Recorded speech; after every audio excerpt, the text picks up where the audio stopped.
রাজধানীর মোহাম্মদপুরে কিশোর গ্যাংয়ের দৌরাত্ম্য থামছে না। এবার এক যুবদল নেতার অটোরিকশা গ্যারেজে হামলা চালিয়েছে একদল দুর্বৃত্ত কিশোর। সিসিটিভি ফুটেজ সহ অভিযোগ দেওয়ার ২৪ ঘন্টা পার হয়ে গেলেও পুলিশ এখনও আসামিদের চিহ্নিত করতে পারেনি। তৌফিক হাসান তুহাদের রিপোর্ট।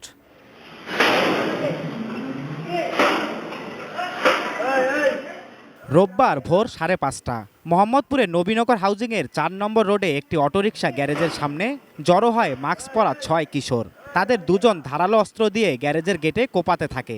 সিসিটিভি ক্যামেরায় ধরা পড়ে পুরো ঘটনাই।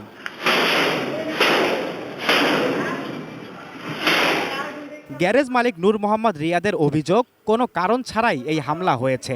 সঠিক প্যাড আর সঠিক তথ্য দিয়ে এসব সামলে নিব এক হয়ে। Monalisa sanitary napkin. কারা জড়িত সেটিও জানেন না তিনি। ঘটনার পর থেকে আতঙ্কে দিন কাটছে তার।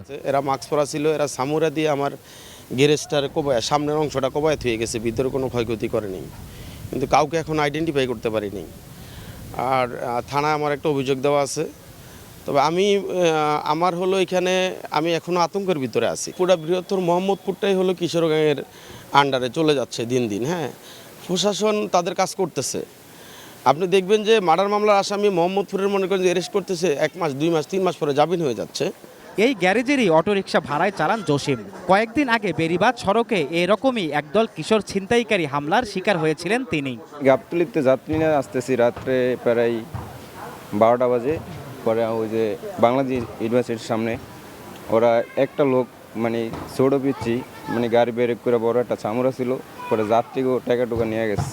পুলিশ জানায় সিসিটিভি ফুটেজ দেখে হামলাকারীদের পরিচয় শনাক্তের চেষ্টা চলছে। সিসিটিভির ফুটেজ দেখে যে 2-4 জনকে শনাক্ত করতে পেরেছি, তো তাদের গ্রেপ্তারের জন্য অভিযান চলতেছে গতকালকে থেকেই। তো তাদের ধরতে পারলে তখন আমরা আসলে জিজ্ঞাসাবাদ শেষে জানা যাবে যে তারা কেন এখানে গেল। তৌফিক হাসান তুহাদ, এটিএন নিউজ, ঢাকা।